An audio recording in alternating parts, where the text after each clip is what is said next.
உங்களுக்கு தெரியும், புரட்சியாளர் அம்பேத்கருடைய நினைவு தினத்தை அன்னைக்கு பாபர் மசூதி இடிக்க வேண்டிய தேவையை வந்தது.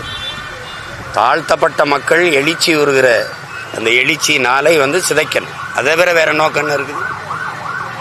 நீங்கள் இந்த நாளில் நீங்கள் பார்த்தீங்கன்னா எல்லா இடங்களிலேயும் நெருக்கடி இருக்கும். சோதனை, தேவையற்ற சோதனை, தேவையில்லாத சோதனை, விண்ணூர்தி நிலையம், தொடர்வண்டி நிலையம், இரவு பகலெல்லாம்.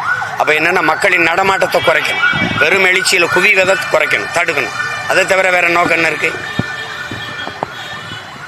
அப்போ அமைதியாக இருக்கிற மக்கள் எழுச்சி வரக்கூடாது. அந்த மக்களை சட்டப்படி குற்ற நாளாக ஆக்கணும். அது தவிர இது என்ன இருக்குது இதில்?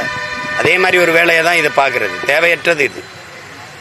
வழியே வருகிற வழிபாட்டை திருவண்ணாமலையில் தீபமேற்றுறதை யாரும் போய் எதுவும் சொன்னாங்களா? யாரும் சொன்னாங்களா? வழியே வர்ற மரபை போற்றுகிறாங்க. இந்த மக்கள் எல்லாரும் கொண்டாடுறாங்க. திடீர்னு ஒருத்தர் நான் போராடுவேன், அதுக்கு மாண்புமிக்க நீதி இப்படி ஒரு தீர்ப்பை கொடுத்து போய் ஏற்றுங்கள்னு சொல்கிறது எப்படி? ஒரு அமைதியாக இருக்கிற சமூகத்தை குலைக்கிறதுக்கான முயற்சியை மதிப்புமிக்க மாண்புமிக்க நீதி செய்கிறது தான் வருத்தமாக இருக்குது.